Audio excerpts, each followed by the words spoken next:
Attention, citizens of fair Gotham, welcome to Bat Minute Beyond, Chunkz of the Joker, the show that's got the cure to what ails ya, Bat Chat. I am one of your hosts, John Parker. And here, also hiding in the dark under a desk until he's deemed useful, it's me, Niall McGowan. You're going to be hiding a long time. Yeah, I've been here a while. Oh, I mean, what? You're good for writing the outros. That's all I need you for. Get out of here. No, don't. I need you. But someone else I need is a guest or two.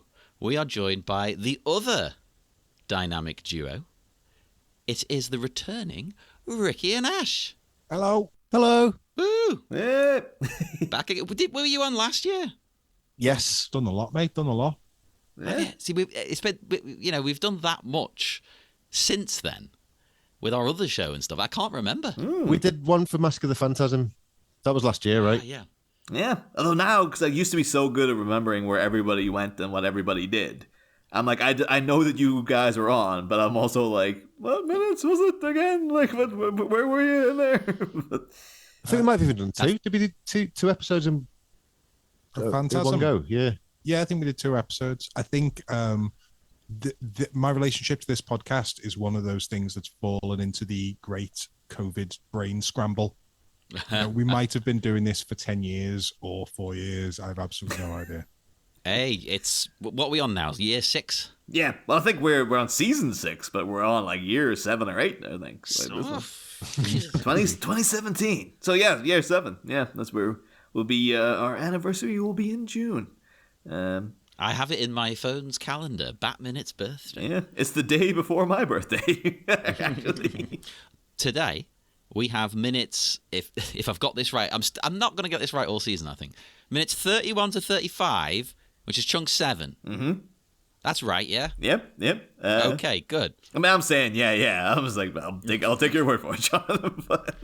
You can trust me. Trust me. But although, like, before to get things sort of so we're all on the same page and whatnot, Rikky, Ash, like, we know that you guys are well versed in the Batverse, but what about Batman Beyond? Like, where are you coming at with this material in general? Had you ever did you see Terry McGinnis and were like, what the hell's that? Like, what angle are you coming at this from? It was a bit like that. I did. Like, I've got the vaguest memories of seeing this on Cartoon Network at the time, but not really like paying much attention. Maybe just as I was flicking through the channels or something and going, oh, they've done this with Batman now, have they? But not really like getting engaged with it or anything. But I quite enjoyed sitting and watching it properly for the first time. And I get it. I'm a young person.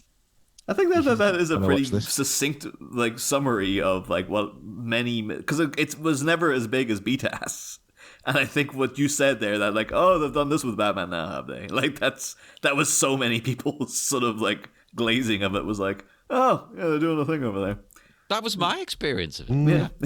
So whereas like, like 10 similar. years before, people were like, oh my god, they're doing Batman. But then they're like, oh yeah, they're doing something with them now, I guess. Yeah, but whatever. So I was largely similar, but there was an extra wrinkle to it for me, which I hope you folk can iron out, which is Batman Beyond. I know they did this. I know they did Batman, but he has magic rocket feet. Yeah. But what's Batman Beyond? What is all this Batman Beyond? And then when I was watching this, something clicked in my brain, and please tell me I'm not alone with this. This, to me, isn't Batman Beyond. This is Batman of the Future. Yes. That's why I thought it was called too. Why is it called Batman Beyond now? Why is it called Batman Beyond? I think it was always called Batman Beyond. It was only in the UK they changed it to Batman of the Future because that's what country they're in. Yeah, this is us. I'm in Britain, Great Britain. That explains everything. For this episode, then we'll call it Bat Minutes of the Future, Chunks of the Joker. But it's just one of those things where we love changing names. We love it. We ruin everything. Have in your extensive research, have you fathomed who made the decision? On what day was the decision made? What was the name of the person who made the decision? Where they said, in the UK, that lot over there. That's never going to fly. You can't say beyond. Yeah. It's offensive. It's not. It was some 75-year-old guy called Clive, and he's on next week. Thankfully, imagine to get him out of retirement to put him in front of. No. It's just we could maybe track the person down, to be honest, and get them on. We've had people from the show on before, you know. It's one of the weird ones because it's the usual scenario we get with like things going to America. And it feels kind of insulting now, been blasted back the opposite way, where they're like, yes. But they won't get Batman Beyond. You need to spoon feed it to them by saying Batman of the future, because then they'll get, it's set in the future. If you call it Batman Beyond, no one's going to know what's happening. So it's proper like, you can't call it the Philosopher's Stone. You have to call it the Sorcerer's Stone, because American kids won't get what the hell that is. Okay, well, at least I know that I'm not. I haven't just invented that. I was very glad to have the recognition. So were you when I said do you want to come on for Batman Beyond: Return of the Joker? Were you just like, what was that? Like, I'm looking forward to discovering what this thing is. It was like, you mean the stupid thing, the one with the friggin' wing arms and the ears are too long, and I missed the cape and all that business. The only other experience I had with it is the Batman Beyond skin in Arkham Knight was one of the coolest skins you could get. I know people really love that skin, but I was just so focused on the fact that you could just see his ass the whole time. Like, well, we know where your mind always goes. But you couldn't help it. It was just like it was perfectly sculpted bat buttocks. Really? I'm always looking for reasons to boot up that game. It does, a little thing comes up when I hover over that game and it says 350 hours. And I'm like, hey, that hurts. Can I turn that off? I don't want to know that. I think you'll find the phrase anyway is booty up that game.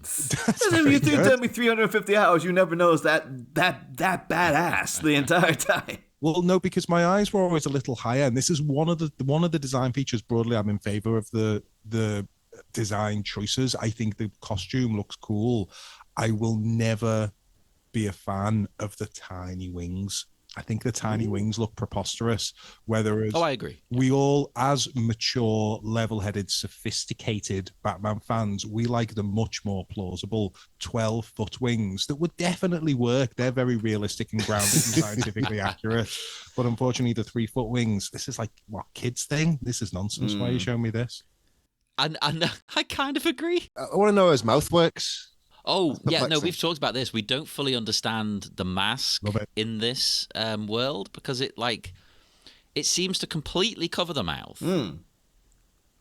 But I don't know. It seems like he can take it on and off with ease. Yeah, it feels like he can talk through it. It's like the whole thing's like a kind of weird memory fabric. But it's the fact that it contours exactly like into his mouth. Like, it's not like on the top of the lips. It's like, no. Like, it goes over his lips, like seemingly into his mouth as well. Like, it's so like skin tight that it literally becomes a second skin. The same technology was used in Batman's cowl in the animated series to go over each eyelid. So they just added an extra big one that went over his mouth and perfectly formed around his mouth. I am in broad approval of the full face covering, and actually it's something I would welcome in other iterations of a Bruce Wayne Batman, for the reason that my Google Photos app, if I had a photo of Bruce Wayne in real life and Batman in real life on my Google Photos app, it would suggest that they were the same person, because it does an algorithm thing of somehow being able to measure, I don't know how it does it, the distance between the eyes and the mouth. And even if it's blurry photos of, somebody, one of my kids or something in my photo album, and they've basically got, side on and it's a blurry photo, it still knows that it's the same person. So that's creepy. Batman would not be able to retain his secret identity in the modern world. Pattinson would appear on so much CCTV, and the Gotham Google Photos would go, that's Bruce Wayne. Do you want me to put that in the same folder as Bruce Wayne? You could unlock his phone with his chin. The Cassandra Cain Batgirl outfit, though, because she's like next level. Yes, even yeah, beyond Terry McGinnis, because like I her have mouth seen- doesn't even open. It's just a full on. It's like it's just white eyes, black face, no mouth opening, all covered all day. But the thing about it is, it looks like you get so hot running around in that because you're just breathing in the fabric that's right in front of your face the whole time. Like, Or be clinging to every bit of your mouth. oh, yeah, we all know exactly what that feels like post-COVID, don't we? Yeah. Yeah, that was bad enough. That was one of the things I took away from the pandemic was it's like, in the winter, I might just wear one of those face masks anyway because it just keeps you pretty warm when you're walking around and it's like absolutely freezing. But the rest of the time you're like, it's just moist. It's just this moist, a big moist cloth right in front of your face the whole time. It's like, I know exactly what my breath smelled like 5 minutes ago because it now lives in this fabric. No, I think the unfortunate, boring answer for this whole thing is you have to just go, okay, the mask, it's the future. Yeah, it's just... And he's working for Bruce. That's why it's magic they knew we were going to stuff. ask questions like that, and that's why they changed it to Batman of the future to make sure that this didn't come up. So this segues into something that, again, I'm going to put you on the spot and demand an explanation for. Why does Batman Beyond exist? How were they able to pitch it successfully? We do talk about this in the opening episode of the season. No, but you wouldn't know that yet. Yeah. So, but I'll go through it quickly though, just to so you do know. Basically, they were making BTAS, then segued into being called the New Batman Adventures, and everybody working on it loved it, and they were really happy with what they were doing, and it was a big rating success. And then WB Kids called them in, and were like, "Yeah, we're canceling the show." Right. And they were like, "What?" And they're like, "No, not in a bad way.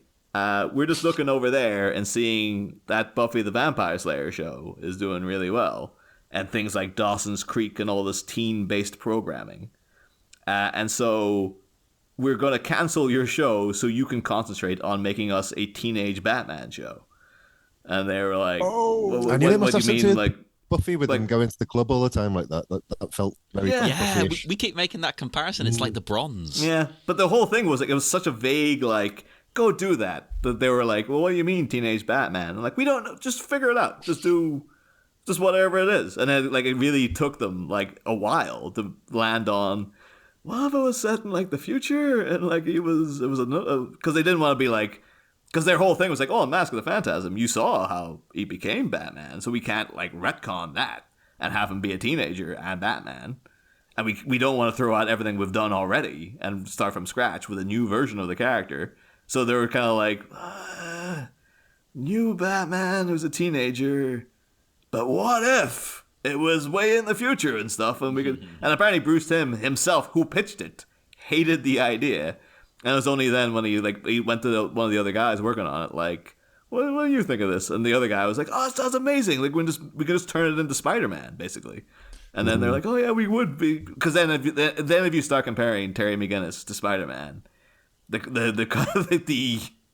comparisons come thick and fast. It's the same character. Well, indeed. But there's still a core issue I find unresolved, which is that if you were to put any other program in that situation, oh hey, look, we want to make it teen focused, and we can't do the origin of this character, so we'll put it in the future. And by putting it in the future, we can say if it was Thomas the Tank Engine, but they said we're going to reboot and we're going to put it in the future so that we can tell another Thomas, and they pass on the mantle of being a tank engine.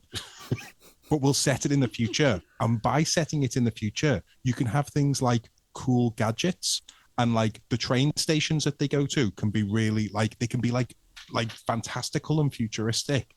That makes sense because Thomas the Tank Engine doesn't have cool gadgets, and the train stations he goes to aren't fantastical and futuristic already.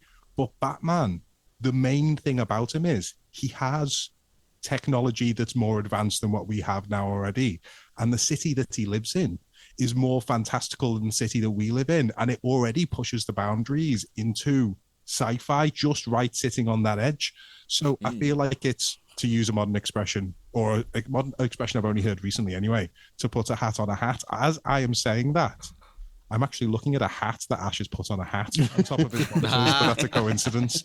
Yeah, it just seems like it's like, what if it was Batman, but Batmania? Yeah, but these go to 11. That's it. Yeah. Yeah, No, I mean, that's it. I can't That's argue it. with you. I think everything you're saying is like, no, that's true. That's true. But I This think it just, works. This just negates the whole like retro future thing that the BTAS and the Burt movies have been like. Yeah, it's kind of noirish and it's kind of like it could be set in the 30s. It could be set in the future. You can't really tell. Where this one is like, oh no, it's flat out just in. It seems to be set in like Blade Runner, basically. Exactly. It's that kind of future, you know. But It's not without its charm, though. I was surprised. This is the first start to finish Batman Beyond thing I've seen, and it doesn't not work. It's not an atrocity or anything like that. It hangs together. yeah. Yeah, I think part of that is because it's essentially a sequel to the animated series. If it was just completely separate from it, I think there might be an issue. I would love to see that put in a poster, though, just like Batman Beyond. Oh, sorry, Batman of the Future. Return of the Joker, not an atrocity. Richard Wiley. Yes. It's also a bit like Muppet Babies, but like if you did it the other way around. I don't know if this is controversial, but as a kid, I thought Muppet Babies was the best Muppets. It was pretty good, as I remember. That was the pitch to someone. It was just like, what if Muppet Babies, but like the opposite? And they're like, so what? Like, what if the Muppets were really old? It's like, yeah. There you go. I'm up for that. Let's do it. Muppets retiring. Yeah. Can we just stop this? This project needs to end, and we need to make elderly care home hospice Muppets. It's a natural next step, though, because like, well, you see that they were babies. They clearly grow old. They grew older, at least to become the Muppets. So why don't we, like 30 years later, finally take the next step to be like, all right, let's go with Muppets elders or like. And Elmo can be like middle-aged and just talk normally, which would be a relief. But he has to make some harsh decisions about when you withdraw life support. I was gonna make a joke there too that was it might be a bit too niche, but like you guys actually might know already though. But like Peter Jackson made a movie way before Lord of the Rings, puppets movie called kind of taking the piss out of the Muppets called Meet the Feebles. I was saying, we could call it like Muppet Elbers Meet the Enfeebled. There you go. Very good. Yep. Someone out there found that hilarious. Like no one in this room did apparently. I thought that was hilarious. No, that's good. I'm afraid Kermit is not going to recover. For legal reasons, we need you to make the decision. And Elmo just leads in and in like a firm, manly voice. Cut the strings. I'll be in tears. I'm in tears just thinking about it. You get like Martin Landau back to reprise Bela Lugosi going, "Cut this string, cut this string." Let's cut this segment. Yes. Let's get to the chunk. Let's get to the chunk. Agony. So the minutes, they start with people being hospital bound, and they end with a certain birdie who should be hospital bound. Yeah, should know better, quite frankly. But we'll get to that when we get to That's it. true. So we are back as the fallout of the wild night of dancing is felt by all. They're all getting taken away because they're so drunk. Fallout Boy stand outside there. Yeah. Jimmy Jokers, Wayne. partying The Jokers came after me. We just missed the bit where the woman who's like the mate of Batman, what's his name, Terry, says she's got some bumps and bruises, but she'll be fine. I'd just be like, who the fuck are you to make that decision? Yeah. That's a good point, actually. Yeah. Someone proper needs to look her over. Come on. I was also hearing to you saying his name, Ricky, just really like, oh yeah, like Terry's a really Scouse name actually as well. Terry. Oh yeah, Terry. He's become the new Batman. You're just saying that because of Terry from Brookside. yeah. But you guys might be very excited to know that even though now she's out of the movie, that the mate of Terry's girlfriend, that was Rachel Lee Cook, who got into the ambulance there and took off. Like we had a whole big thing where last week I was very excited to be able to talk about Rachel Lee Cook. I can imagine, but I don't know who Rachel Lee No, me Cook neither. is. Oh my god! I feel bad because I was kind of similar last week. Wasn't I? Oh, were you pretending? No, I just admitted up front, like like I know the name. She's all that. She was the she from She's All That. This is I think that's She's Josie this is from your Josie and the superpower Pussycats. to be IMDb Niall, who happens to know every actor and supporting actor and everything else that they've ever been in. Yeah, but like Rachel Lee Cook was like a big deal. Like she was a huge celebrity back in the day. She was a huge celebrity when they made this. It's crazy that she's even in the film. to you, because you know everyone. Yeah. Well, let's gonna move on. Much like Terry McGinnis is getting. So there's there's major Akira vibes, obviously, when he gets on his very narrow motorbike and goes through the streets. It's Batman Batman. We have watched one of those. Yeah. We've covered what was the Japanese Batman we did? Batman of the Orient. What was it? Ninja Batman. Yeah. Actually was called that, wasn't it? Every permutation of everything exists. This is our blessing and our curse. This is our monkey's paw wish. I'll tell you what, it's a good call saying it looks like Akira though, because I have written down, like, I think so far in the movie this is the first time I've gone, oh, it's like futuristic. Like the rest of it, you're like, okay, there's a flying vehicle. Well, Batman has stuff like that. But this, you're like, oh, okay, this is a whole different decade. Yeah. That is very much conveyed. One of the things that wasn't, we'll touch on it later on in the minutes, but Kevin Conroy is Batman, as everyone says, and he really is. He has, and it must have been a conversation they had. I don't think he has changed his voice at all from BTAS. No. I think he is just delivering the Batman voice exactly the same, the Bruce Wayne voice exactly the same. So it didn't really sell Batman as being old for me, despite the drawing, until this scene that really did finally convince that, oh no, wait, this is Bruce Wayne as an old man. And the reason that it conveyed it in this scene is that when Terry rings Bruce is an old man, and so therefore thinks that he has to record his own answer machine message, which nobody does anymore. You just leave it to the default voicemail thing. I never listened to it. Yes, indeed. But he's like, leave a message. In that same way, you might ring an elderly relative and it would be, we're sorry, but Terry and Peter can't come to the phone right now. If you would like to re-record your message, press 1 at any time.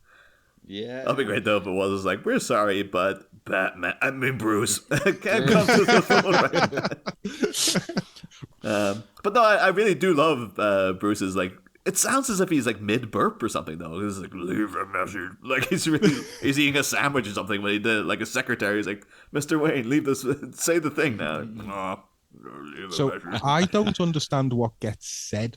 They have a he can't get through to Bruce, and I think Terry says, and the dialogue isn't clear. Let's see if we can find it on here. I think Terry says, "It's night. Where does he go?"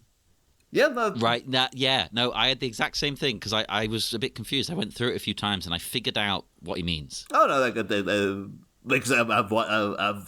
rewatching the entire show as well, just to be like. So, like, I clicked what he meant straight away, but, like... Well, see if I'm right then, or if I'm wrong. I think I'm right.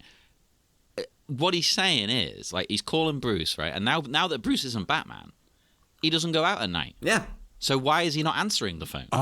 He would, if he wasn't in danger, he'd be answering the phone. It's kind of like a little backhanded insult as well, because it's just like, he's like a sad old man who does nothing but sit in the house. Well, that is him, to be fair. It's like literally, if he's not to be fair, though, Terry's assumption is still a little insulting, because he's like, oh, this sad old git isn't answering the phone. If he hasn't got anything better to do than to answer the phone to me, something must be up. It's like, you had a fight. He fired you as Batman. You're out. Why would he pick up the phone to you? Like, you know why? Because he knows that Bruce would anyway.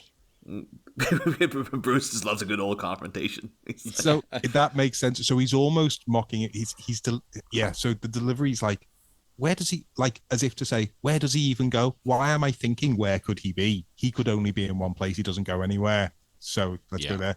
I just thought it was like a really, really half-arsed version of the world's greatest detective. He's Bruce Wayne. Where would he go? Wayne Manor. And then That's what I thought at first. Where would he go? Home. Yes. We've cracked the case. Where does he live? To the Batcave. So then they get to Wayne Manor, and it's all smashed up. The Joker has struck. Yeah. We get the thing is though, like, because we've kind of been in this territory before, a long time back now. Mid Batman Forever, of course, when Two-Face and the Riddler and a whole squad of goons came in and wrecked Wayne Manor, and it was a big exciting scene. But the thing is, like, this is an exciting scene.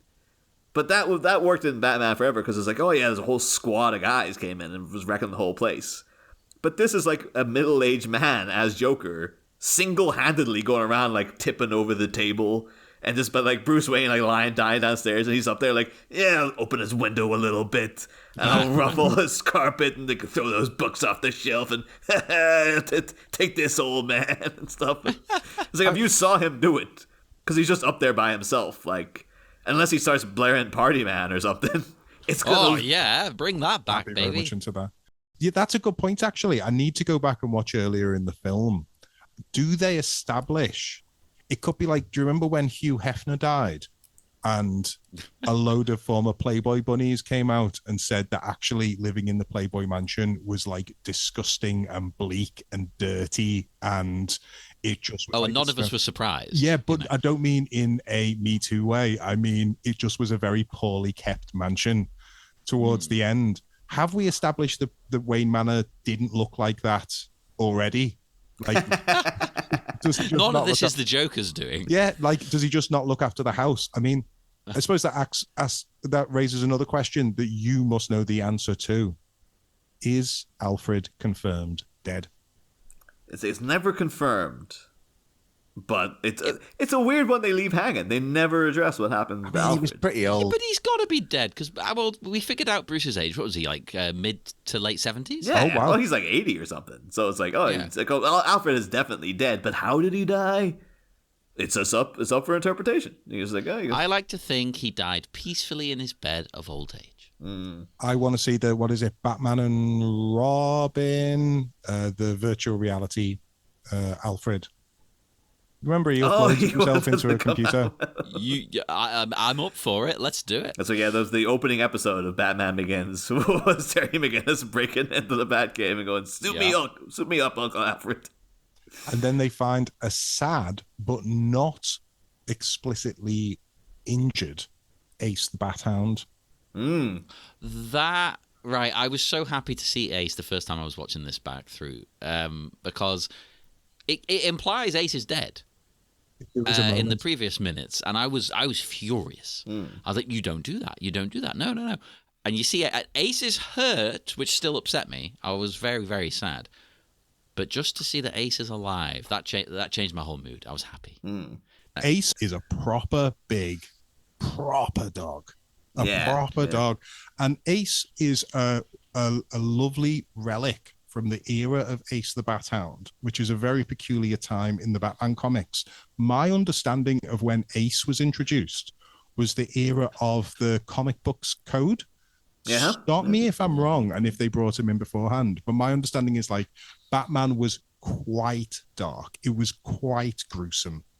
And then there was a moral panic, which is preposterous to think back on, where it's insane. Where they were like, where there was an actual movement, an organized movement that truly believed the comics were destroying the lives of children. And so we've gone through it again with video games, you know. Yeah, that's it. It's like, I wonder how many moral panics we'll look back on now as the same as the ridiculousness of the comics books code. So they brought in the comic book code, and that's when Batman started going into space, and he had crazy, and they brought in Ace the Bat Hound, and it was all a lot softer. What if instead of a gun, he had a dog? He had a dog. Yeah. I can't argue with that logic, to be honest. Why not? Yeah. And although I think it's, that comic book, I like that they've brought a bit of that back, and that has not been totally wiped from. I think that's the thing with with the Bruce Timm and the Paul Dini of it all, because they have like such a kind of reputation of like, oh, they brought dark Batman to kids' TV. But like you forget that like those guys grew up in that age, and they love that stuff. So that's why Paul Dini was writing for like The Brave and the Bold, doing really silly Batman stuff, because he's like, oh yeah, I love all the goofy Gorilla Grodd and all that kind of crap as well. But Yeah, like, I mean, he would 100% be like, yeah, baby, Ace the Bat Hound, yeah, let's get him in. Like, we can do a version of it. Why not? I think I might be I just might be growing a bit cynical, and I've spent most of my life wanting to see the coolest, the Crow wearing my first leather jacket, Batman.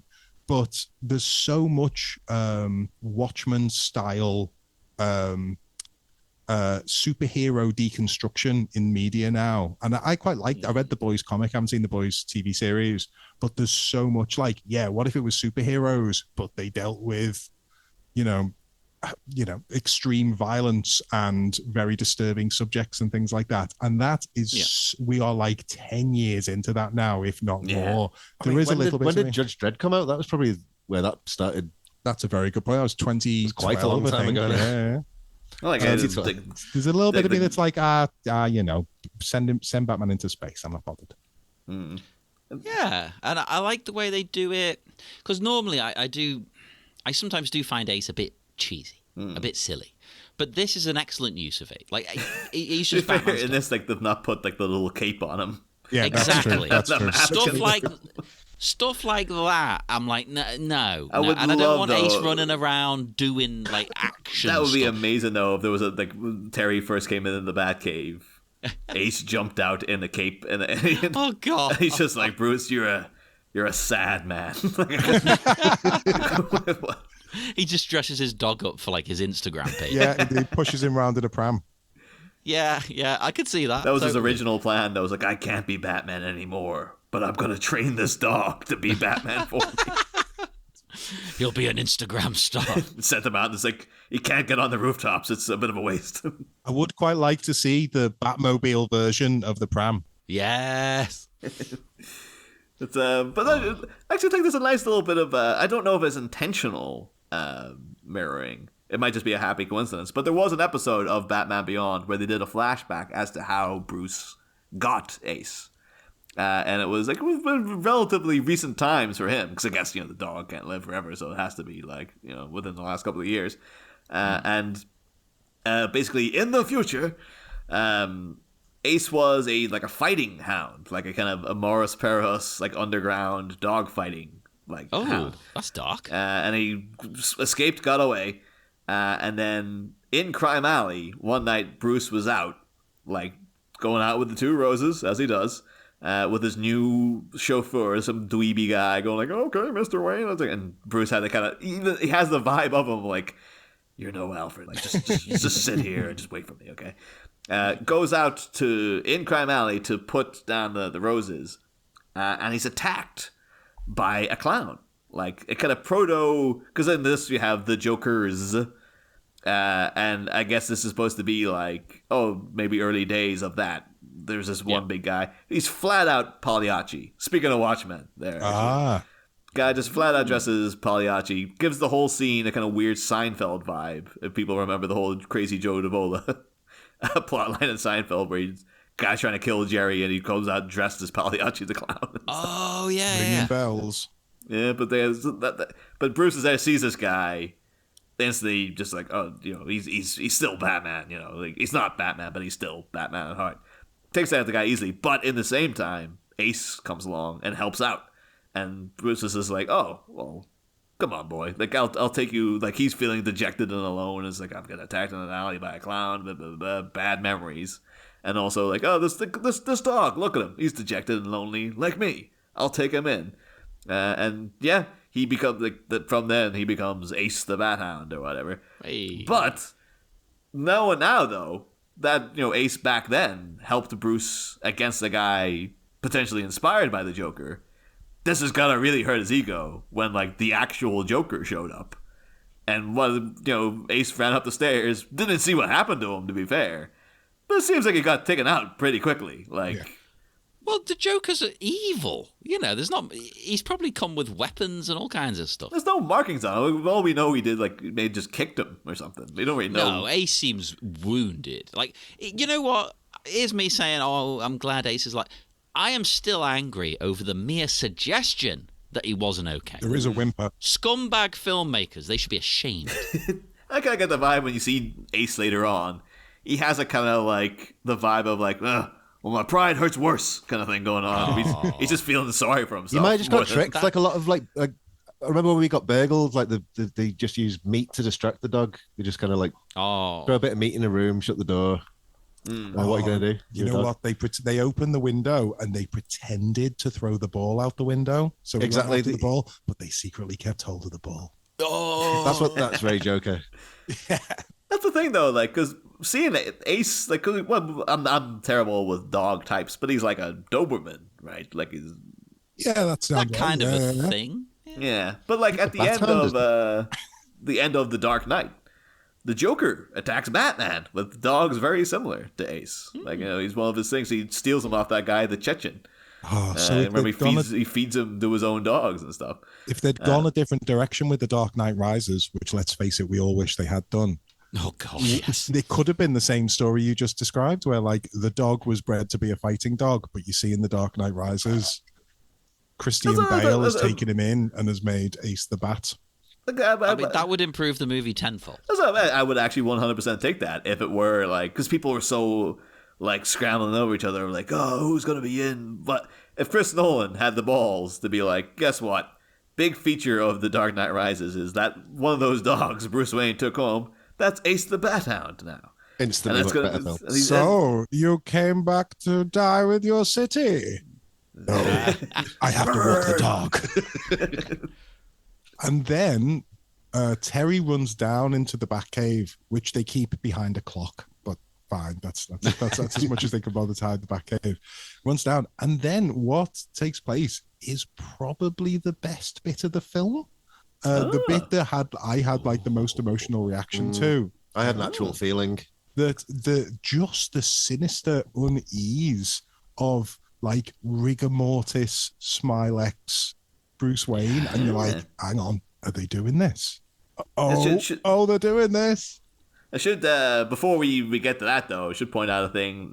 One of the major edits, because there's two versions of this film. They obviously made it as the version we all see now, but then prior to it coming out, they did a drastic like, oh no, it's way too much. We gotta censor that all out. So all that stuff of like Robin getting like electrocuted and all that sort of stuff that we're seeing in the next chunk. A lot of that was all taken out. The way the Joker, all the important stuff. Yeah, the way the Joker dies entirely changed in the edit and stuff. And one of the big things they stepped in for was when Terry comes in here, we see written all over the Batcave is "ha ha ha" in like red paint, blood. You really don't know? I got the vibe it was paint. Yeah. But the WB censors found that too much, and they changed it to purple. So they had to go in and reanimate it to be purple writing all over the place. But in case you thought it was blood. Yeah.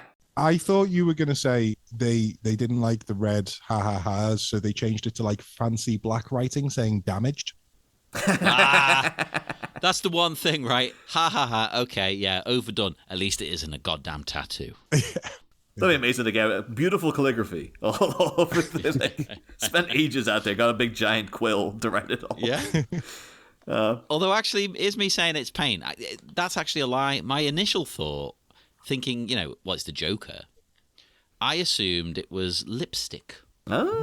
He seems like someone who carries a lipstick with him. Yeah. So it could be lipstick, but then he would need a lot to get. Well, that was the issue. Yeah, this is probably about 7 lipsticks. Or just one big giant comedy lipstick, which he definitely owns. He absolutely does. It expands. He pulls it out of his trousers.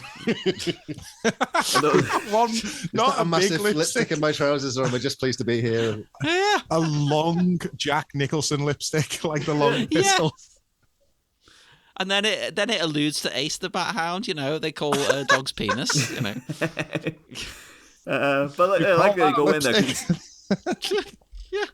But seeing all the ha-ha-has written everywhere, which is in many ways too, if you were really easily rattled, you might think it was Bruce's blood. He wrote it in. That would have been like a modern day comic thing to do, where they try to make Joker way, way, way too evil and stuff, and you're like, yeah, guess what? He killed like 50,000 people, and then he wrote, ha ha ha, their blood all over the Batcave. Yeah, I've never seen this as blood. Anytime I've watched through these, that doesn't look like blood. It's not dripping. I also love too that like a lot of it is got ha, but there's one where he's left the dot off the exclamation point, so it just looks like it says hi. So it's like Tommy Wiseau's in there. Oh, hi, Terry. Oh, hi, Mark.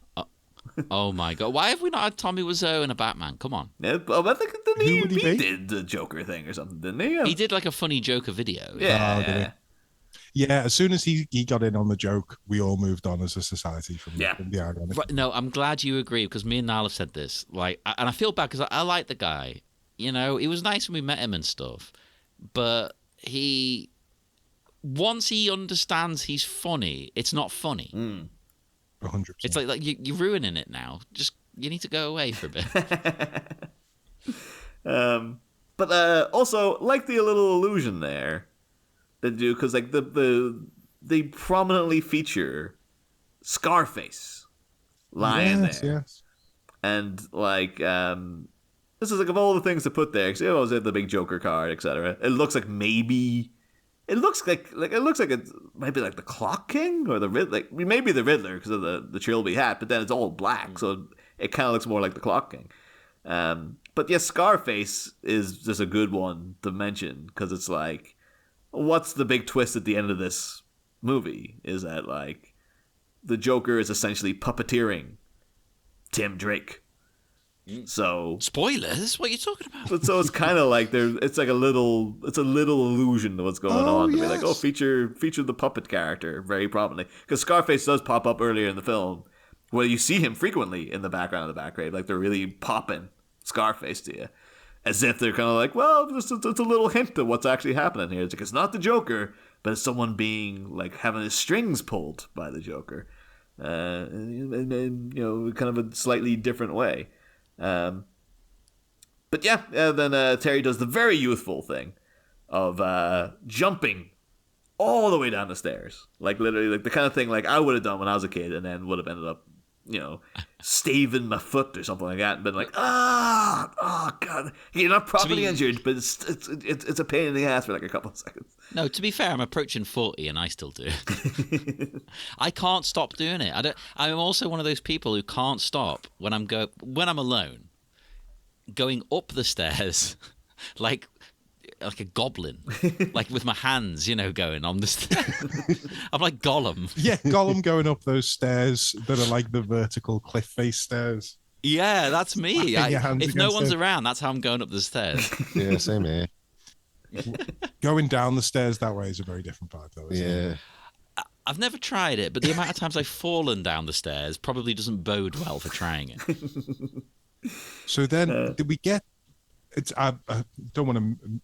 Not much to say other than sound like a bit of a fanboy here, but like Kevin Conroy, he was a voice actor, though he conveys so many things in those lines of dialogue that he is Bruce Wayne, and he's Batman, and he's still solid, but he's nearly dead, and he's Smilexed, and these are his last words that he's able to gasp out, and he's laughing. It's just, it's only a few lines of dialogue, but it's all in there. It's all in the intonation. Absolutely. Like I don't want to diss anyone else in the movie, but no one's on his league. No. The other people who are in the running to be of the same caliber are the names that appeared in the credits at the start. Melissa Joan Hart. Yeah. Clarissa, Sabrina the Teenage Witch. Yeah. Who's she? She's Dee Dee. She's the both clown girls running around. Yeah. Okay. Dean Stockwell. Like I really want to know who Dean Stockwell was playing. Dean Stockwell's Tim Drake at the end, the adult Tim Drake. Yeah. Dean Stockwell, who was Al in Quantum Leap. Yeah, the very same. Brings us back to. To be honest, everything in life comes back to Quantum Leap. So, I put on Amazon Video, and the thumbnail that came up on Amazon Video was a thumbnail for Quantum Leap, and the date on it was 2023. Mm-hmm. I didn't watch it. I didn't know it existed. Oh, it's been canceled. Literally like a week or two ago, they're like, yeah, the whatever doctor, whoever his name is in this one, never returned home. So they just had to also, Sam and Samuel Beckett are still just like, yep, leaping from place to place for infinity, I guess. I'll never, ever get over seeing it as a kid, that last episode. Oh, man, that last episode. What do you mean? You never got home? What are you talking about? You could have heard a pin drop in our family front room when that was it. We were all just like too choked up to say anything for a few minutes. It's a bold move for that era. You didn't do that in TV. It's a real thing of like, maybe someday we'll get to finish the story. But Sam going like, look, we're never going to come back to it. No. Okay. He never got home. Ever. That's never going to change. The best sequel follow-up to Quantum Leap was that episode of Always Sunny in Philadelphia where he's working in the old folks' home. Yeah. He can really sing, it turns out. Oh, yeah. He's another man who's a very good voice actor. Mm-hmm. Niall, as the person who has seen everything and knows everybody who's in anything ever, IMDb Niall. Did you watch the new Quantum Leap? I did not. I was aware that it was on, but because it was just like not affiliated really with the old one, I was just like, I think it is. Isn't it about like his daughter or something? No, it's just another guy. It's just Quantum Leap of the Future, I think it's called on our one. Hey. One leap beyond. Well, you are still invited to come on our Quantum Leap 2023 minute by minute podcast that we'll be doing. I 1,000% support this. I mean, I'm someone who's considering doing a Hulk Hogan's Thunder in Paradise podcast. So. The thing with the Quantum Leap 2023 is like there's probably only like 16 episodes, so you probably could go through it like minute by minute as well. It's like it didn't last long, so yeah, it's theoretically 100% doable. If you did Quantum Minute, but you'd have to have a gimmick where it wasn't by minutes, just like infinitesimally small, like quanta time measurements. Is there one quanta? A Planck measurement of every moment.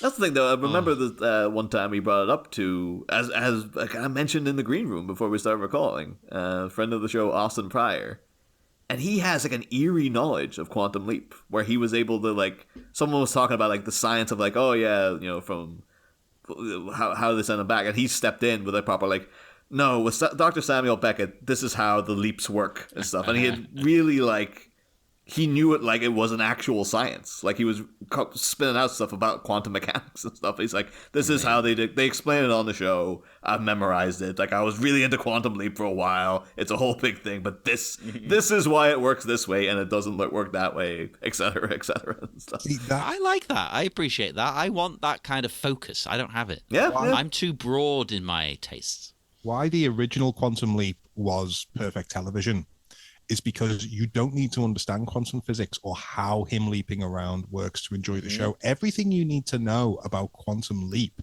is conveyed to you through the theme music. It's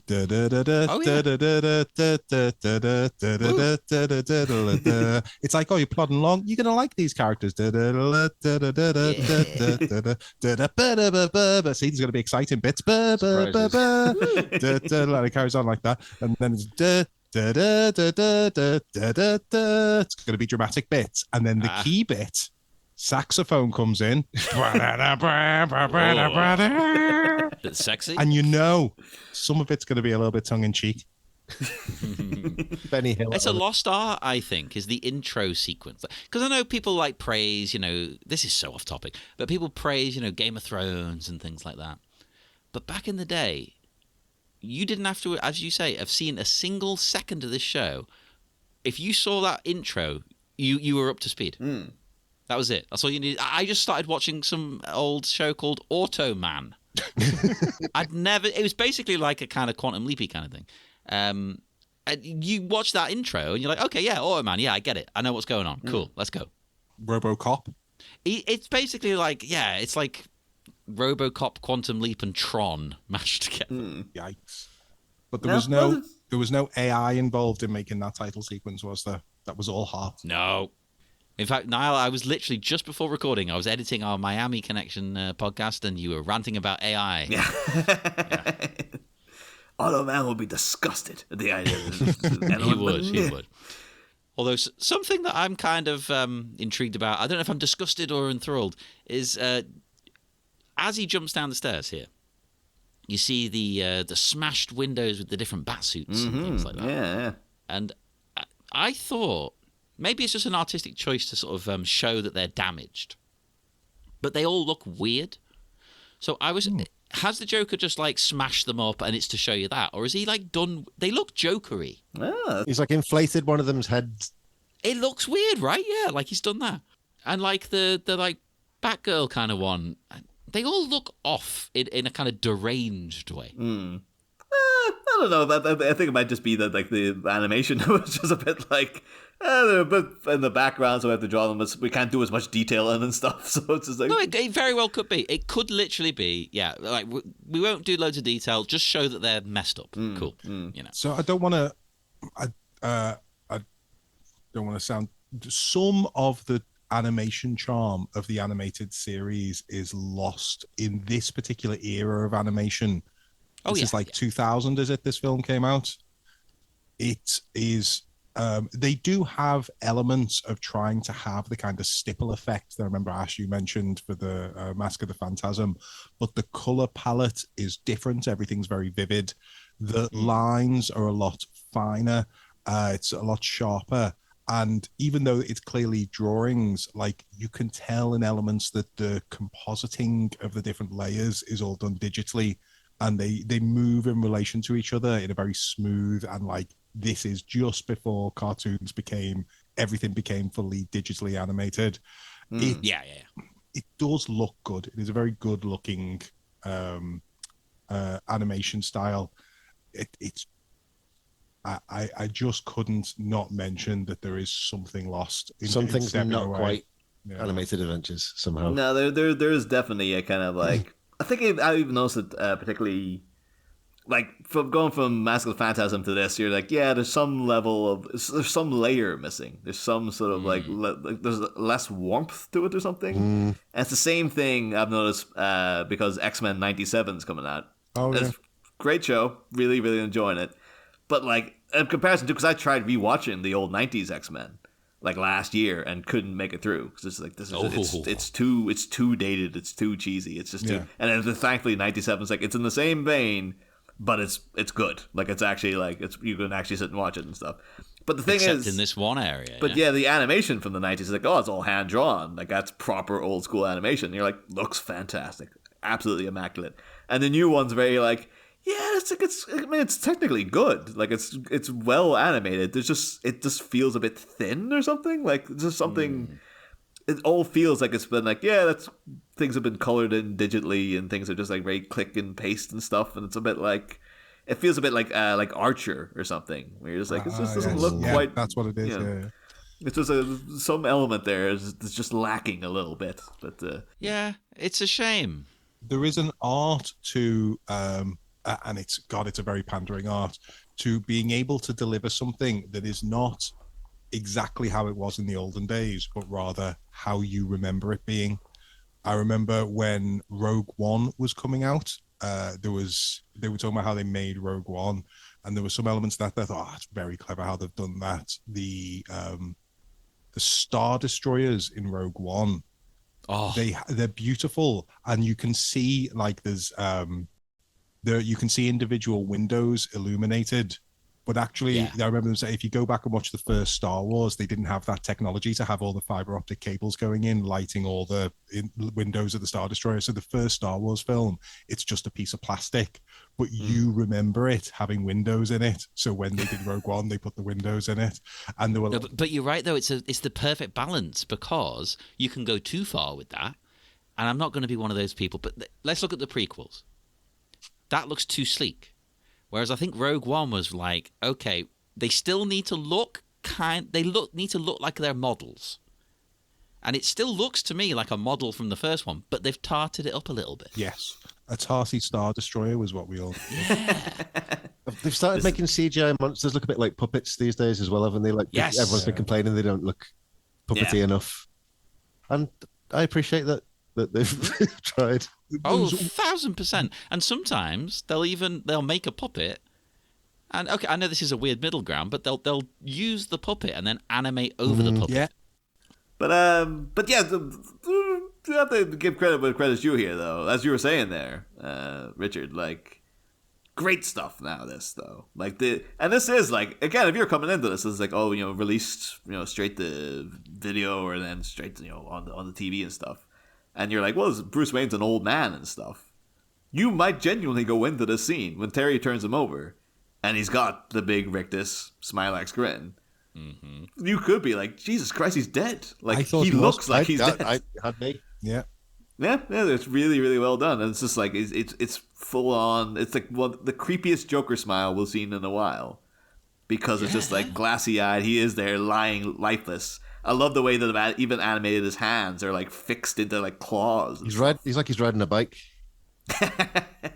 riding a clown bike, like a big unicycle thing.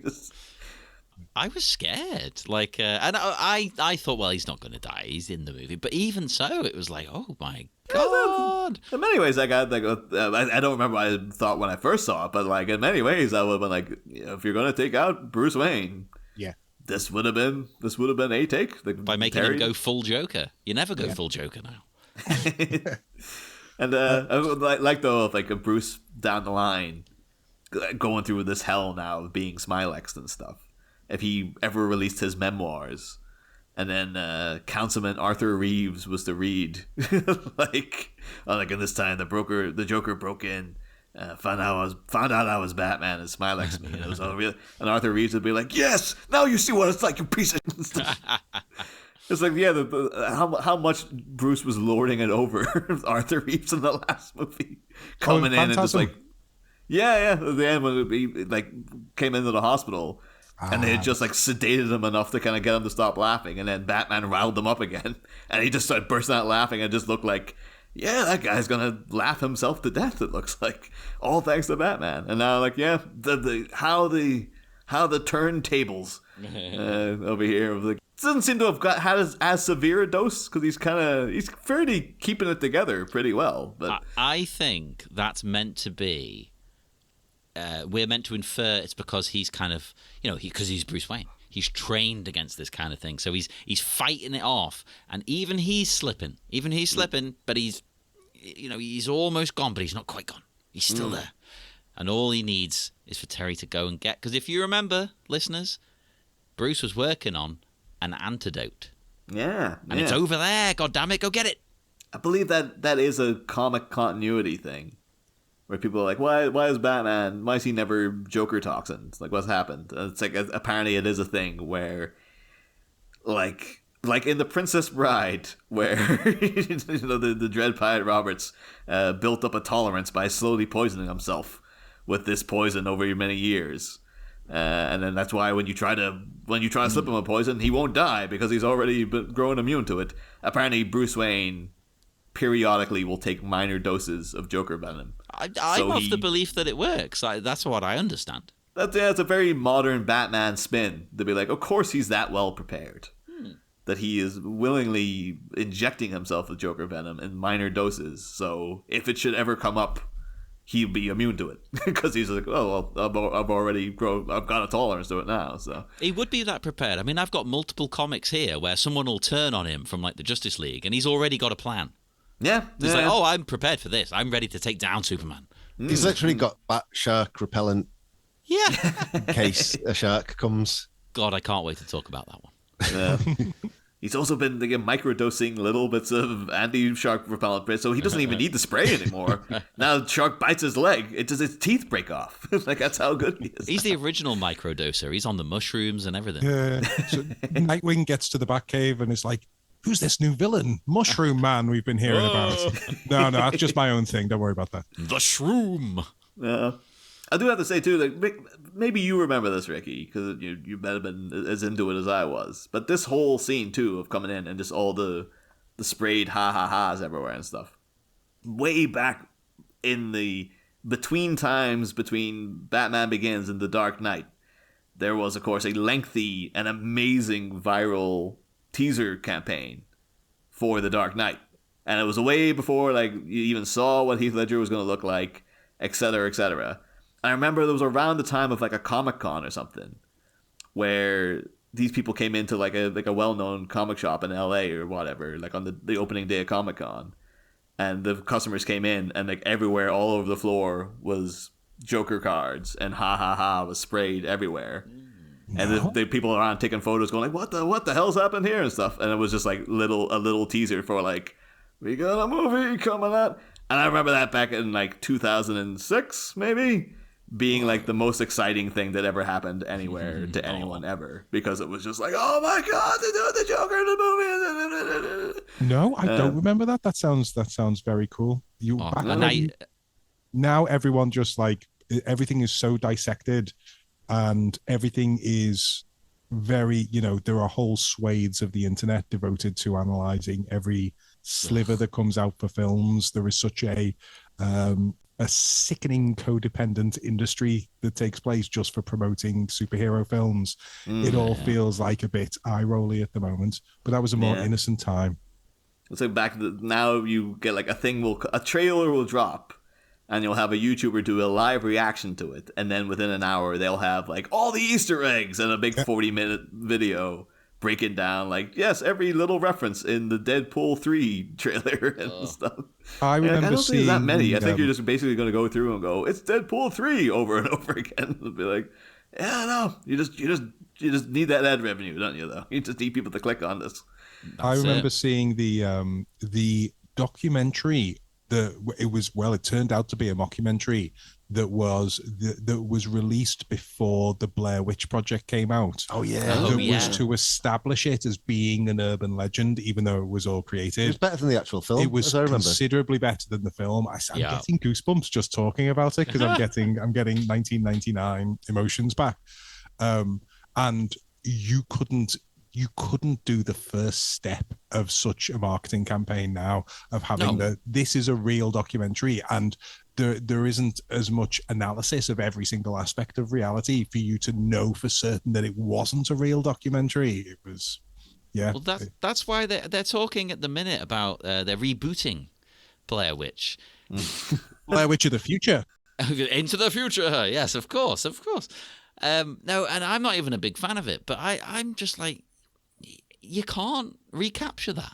Well, the thing is also that they did it. They already did a Blair Witch reboot. Yeah, but nobody liked that one. So in this day and age, you just forget that existed and reboot it again. Apparently, it's fine. It's good enough for Halloween. I think the only thing now that would be equivalent of, and I guess it's nowhere near that scale, but there's this film coming out with Nick Cage this year, just called Long Legs. And it just had like it was a teaser trailer dropped, and I can't remember what it said, but it didn't announce what the film was called. It was a random teaser trailer that just popped up on a random the production company's YouTube page, and it didn't have the film title, and it was just like a picture of a family, and like a guy really distressed going gasping something. You didn't know who it was or who the actor was or anything. And then at the end, it just kept closing in on the picture of the little girl in it. And then it ended with him going, "That thing is not my daughter." And it cut away. And everyone was just like, what the hell was that? And people were fascinated by it for like a week. And then eventually it came out. It's like, it's a movie called Long Legs. And it's got Nicolas Cage in it. And it's going to be out this year. And we don't know what it's about yet. And this is a whole, it's the only thing where people are like, there's so little detail about it that it got like a lot of people chattering away and stuff. And it kind of turned into like a little, what it did with the future Batman director Matt Reeves's Cloverfield. Remember when Cloverfield was coming out, and there was a whole the amount of analysis of like that teaser for that as well. And then people were so excited about it. And then when you actually got the thing, it just turned out to be like, yeah, it's a stupid monster movie or whatever. And I'm sure when Long Legs comes out, it'll be like, yeah, 3 stars. It was okay. It's about Daddy Long Legs. Yeah, it might well be. It could well be. It could be just it's a reboot of The Fly. It's just a Daddy Long Legs. It gets into the machine instead. The full sentence is, that's not my daughter Long Legs. That's my daddy Long Legs. Hey! And we have to explain for our American listeners, daddy long legs are different over here. In America, aren't they like proper spiders or something? They're called Daddy Beyonds. Daddy's Daddy's Beyond. future. Oh. But anyway, we should try to proceed through the chunk. We knew this would happen. So the dog is fine. Oh, yes.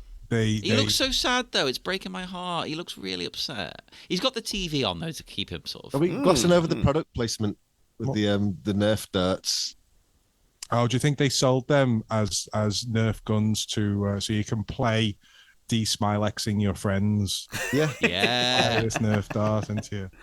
I suppose you could like sell like a green one or something. It's like that's when you're shooting the toxin into people, and then you have to shoot the Nerf gun antitoxin to people. You can make some kind of game out of that, I guess. Just imagine the advert of some like 12-year-old all-American kid going, floor, table. I will say though, my only thing against that is Conroy. He's great.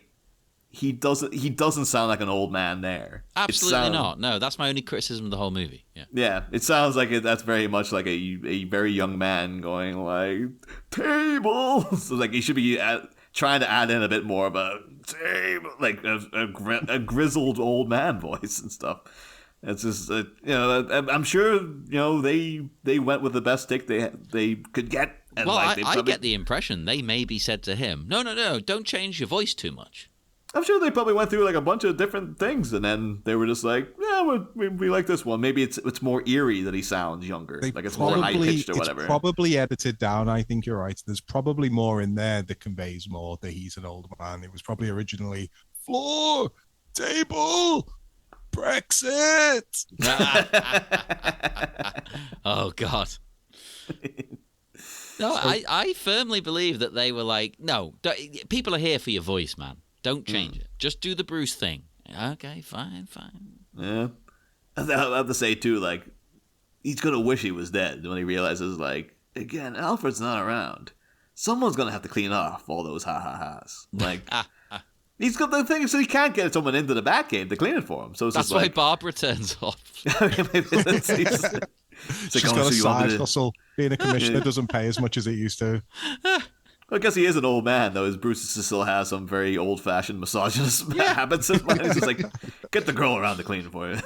She'll do a better job than me anyway. So the dog is watching a cartoon that you kindly sent us, the actual cartoon, the original Merry Melodies cartoon. This is did everyone watch the assigned reading over here to tie into the? Yeah. No. Was the dog doing a racist Chinese accent in the cartoon? No, apparently I didn't get this myself. He's supposed to be Russian in it. The character is only referred to in the outside details as Russian dog. I was like, that's really disrespectful. Those Russian dogs. I guess maybe they might have been sending dogs into space at the time. I was like, we gotta knock them down a peg. We'll have one of them take on Bugs Bunny and lose. But no, this cartoon, it's a nice little bit of intertextual kind of stuff that got going on with it. Is it? The thing is, though, it's like it's an 8-minute short. It's a Bob Clampett old Merry Melodies thing. It's very like while you're watching it, it's really like, yeah, they did the same thing over and over, huh? Like it's just, what if guy wanted to kill Bugs Bunny and Bugs Bunny just gave him crap over it, and that's 8 minutes. It's a winning formula. So when the dog is trying to get Bugs Bunny at the start, I suppose that could be considered a crime, and there's crimes taking place in Gotham. Is this the level of intertextuality that you're talking about? And so Batman fights the crime in Gotham by not being Bruce Wayne but dressing up as a bat, and Bugs Bunny fights the crime in this by not being Bugs Bunny but dressing up as a sexy mermaid Bugs Bunny. Yeah. Well, that's the thing. I want Batman now to use Bugs Bunny techniques. I want to see Batman dressing up as sexy ladies all the time. I think that'd be more Terry McGinnis's energy if like the Joker came in the room and it was his Batman with like a wig on and like yoo-hoo. Like, Joker would be into that, I think. That would have been amazing. Yeah. But no, there's I'm assuming that maybe they put this in late in the day though, because it works. It's work again. These old guys too, like they'd be all big animation nerds, so they would have known all about this. But like I think at the time, this cartoon, Hair Ribbon, it's called, which apparently is on a play on a ribbon for your hair. And also, he's a hair that's ribbon. Yeah, you know, he's a jokester. This bunch. But the thing is, it was basically about like classic scenario. The dog's trying to eat the rabbit, and the rabbit's giving him crap, and he goes underwater, and then he dresses up as a mermaid. But at the end, there's two different versions of the ending. This is where the intertextual stuff comes in. Oh. Because there's two different versions of the ending of this. One where Bugs Bunny puts himself in between two big slices of bread, and the dog takes a bite out of him. And then afterwards, Bugs Bunny does a big like, "Oh, I'm dying," and pretends to be dead. And then the dog feels this little bit now that Ace is watching him going like, "Oh, I killed the little rabbit." All that stuff is the dog mourning the fact that he thinks he's killed Bugs Bunny. And he's just like, "Oh, I wish I was dead." And then one version of the cartoon has Bugs going like, "Do you really mean it?" Pulling out a gun and shooting the dog clean in the face. The dog falls backwards, and Bugs puts like a little flower in between, like he's clutching his chest, and he's got this flower sticking up, and it looks very similar to when the Joker is shot by Tim Drake later. Oh. And it's the same exact angle, it's the same way he's clutching his chest, and like the big flag coming out is exactly like that flower. But also, there was an alternative ending where they did that, but they made an emphasis of Bugs like showing the audience that he like pulled his legs up so he wouldn't get bitten. And then when he says like, you know, but the dog's like, "Oh, I wish I was dead," Bugs goes like, "Do you really mean it?" Hands the dog the gun, and the dog shoots himself in the head. What? And apparently that was the compromised version. What? They thought that was the more like, oh, that's the censored one. It's more acceptable to see the dog kill himself than for Bugs Bunny to shoot that dog. And that was I don't know what's worse. Well, I found that was really baffling to me, because I assume, well, one, the thing is at the end of it as well, the dog gets back up and goes like, "Oh, this shouldn't even happen to a dog," like straight to the camera. So he's not dead in either version anyway. And then two, it's just nuts to me that they were like, well, yeah, it would be unacceptable for Bugs Bunny to shoot a dog, so the dog has to shoot himself. But isn't that a sin? Killing yourself? I guess maybe the Catholic. Isn't that corrupt? The Catholic Church might have just like it didn't have quite the stranglehold over America at the time. They're like, you know, the drill India, like, no, suicide is a bigger. If you commit suicide, you're going to hell. And then not only if you commit suicide and don't succeed, you're going to jail. As MASH taught us, suicide is painless. Well, unless you're shooting yourself in the head. And then But so you're saying the idea that the dog succeeds and kills Bugs Bunny and is then really sad about it is like the Joker's kind of wanting to have a perpetual adversary rather than like ever winning, because that's the thing that crops up. I think just in terms of like the textual thing, it's just the fact that this film had a big death scene in it that was very controversial, and it was censored. And there's two versions, where Robin outright kills the Joker, and another version where the Joker kind of kills himself. And I think that's what I think they might have put this in at the last minute. But the thing is, I say at the last minute, again, the shot of the Joker lying dead with the thing sticking out of his chest is directly mirroring this Hair Ribbon cartoon. So it might have also been like, oh, that was a nice little coincidence that we also had two, like, sort of, you know, compromised censored endings for that character. And yeah, it was a big thing because around the time this movie came out, like about 3 or 4 years prior, they had found the original ending. And it was one of these things of like, oh, this hasn't been seen in like 50 years or something. So all the animation guys would have been like, oh, did you hear they found that old Bob Clampett cartoon? And hey, now we get to see the uncensored version, and et cetera, which is then what happened when the fans campaigned to get this released uncut.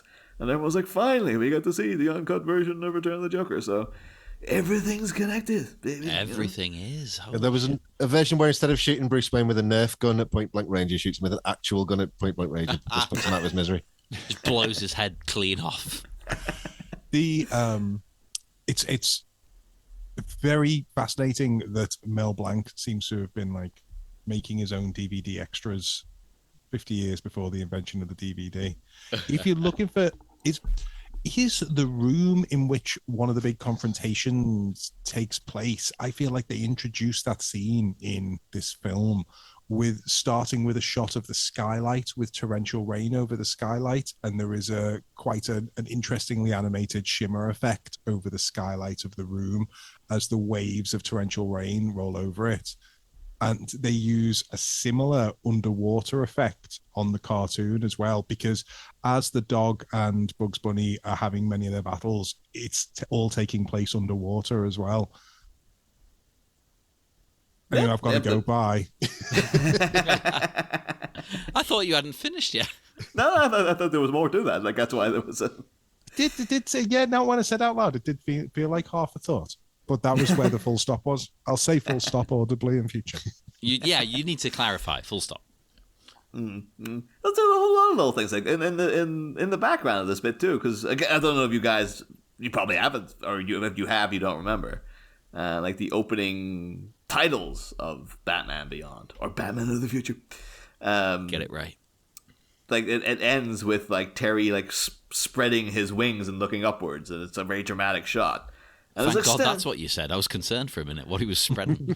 Yeah, but in the background, within when Barbara's talking later, that big weird angel statue with the wings pointing up like that just looks exactly the same. Like so, I don't know if that's where Bruce got the idea for the design of the suit. It was like, I want to be able to throw my arms up like that. Doesn't Terry end up between two giant pieces of bread at the end with the Joker like over him, and then he pulls out the joy buzzer? Yeah, that's true. That's true. Yeah. And there was a cut version then where Terry like winks at the audience and like shows underneath the bread that he's pulled his legs up, and he's like, yeah. Just in case the kids were worried, you know. No, straight detective. Full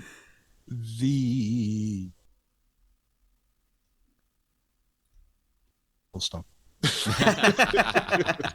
It happens to us all. Don't worry. It's only so much you can say. What are we doing, any of us here, really? Welcome to our life for 7 years. I'm a 40-year-old man. I'm someone's dad. Got stuff to do. Nothing better than this. I do though like that the put on the TV for Ace, and then like Terry's like it's almost a little condescending coming in like how's it going, killer? Like really like here's my buddy coming over where. What's wrong with that? That's how I talk to Drew.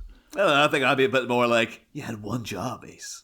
Like it's like the old man's nearly dead. What are you here for? You're supposed to protect him.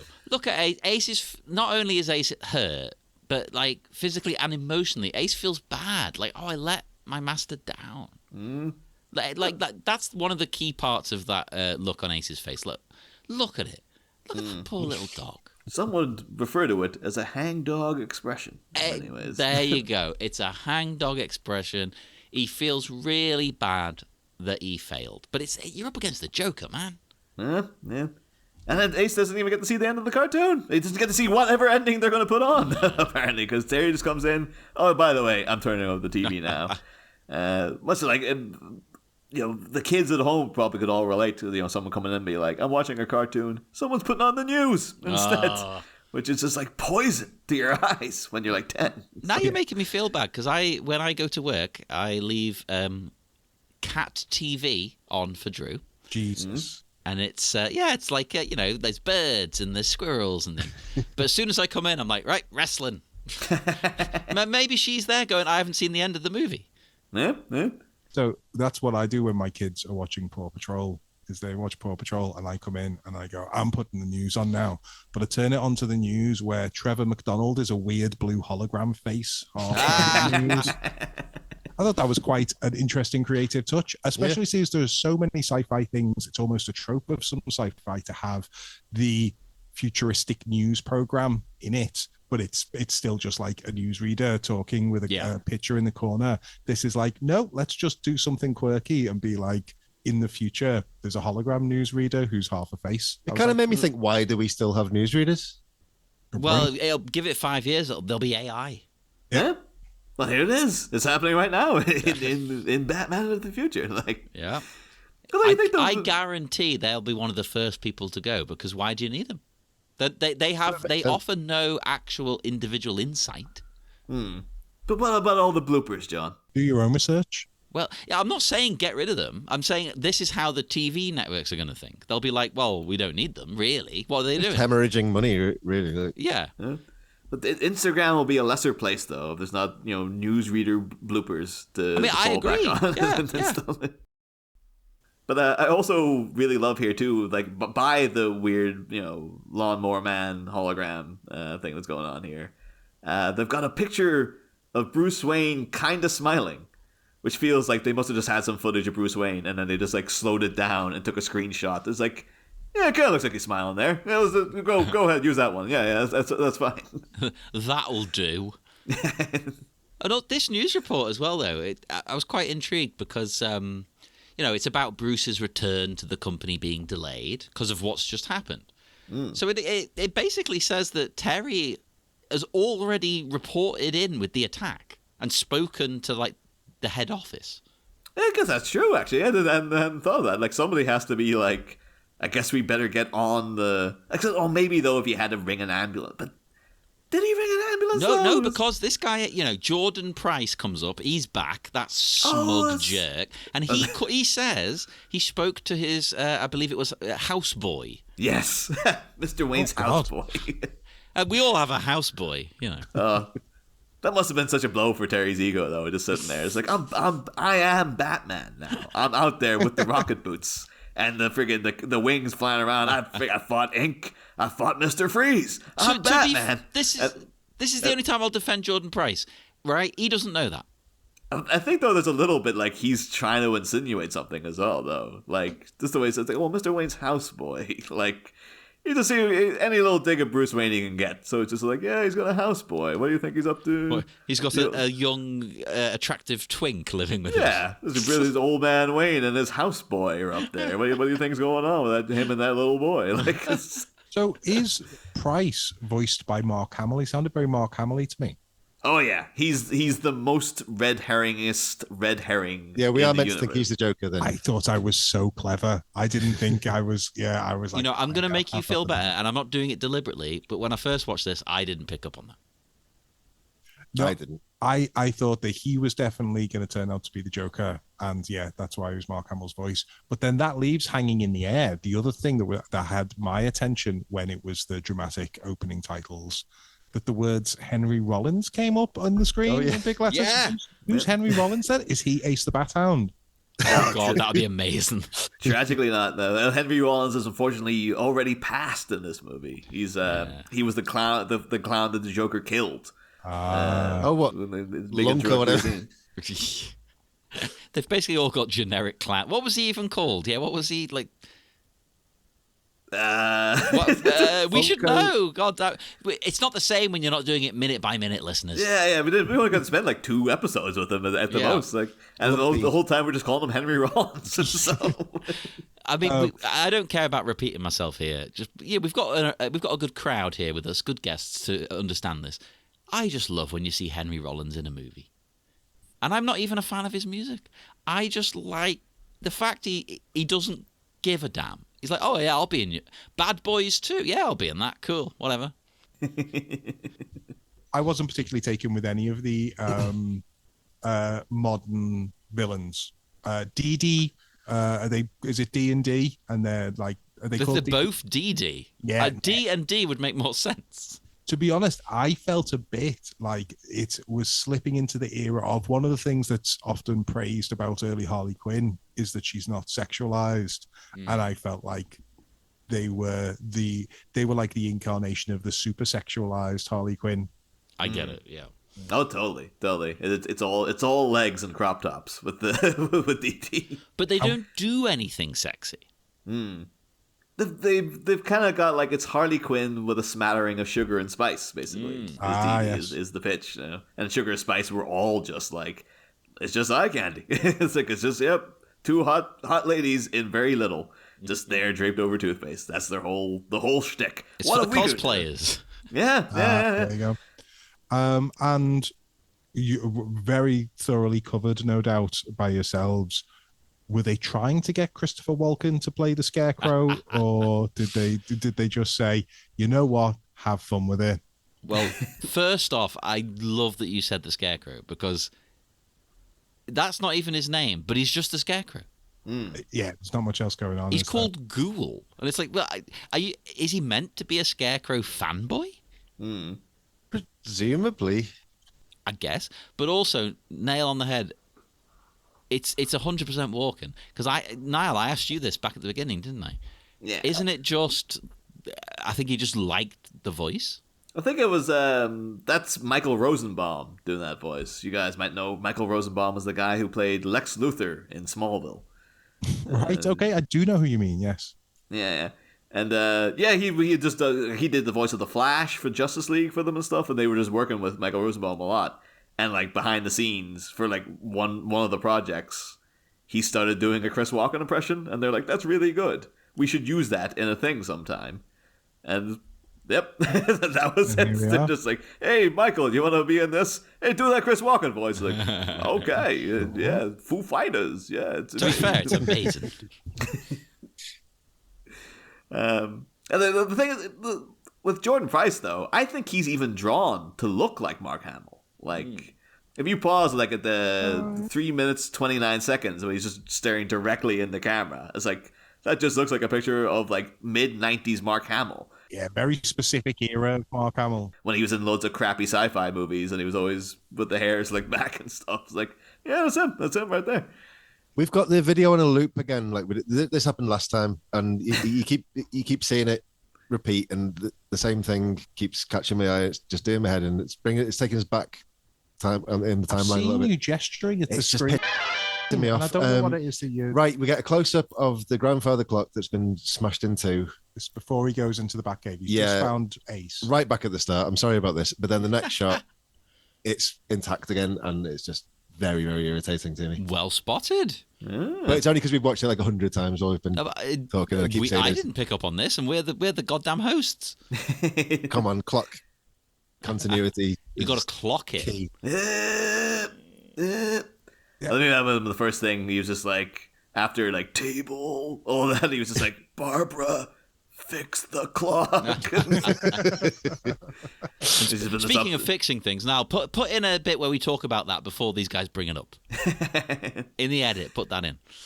You can magically, if I listen back to this and you've magically put that bit in the appropriate bit of our waffling, I will doff my cap to you.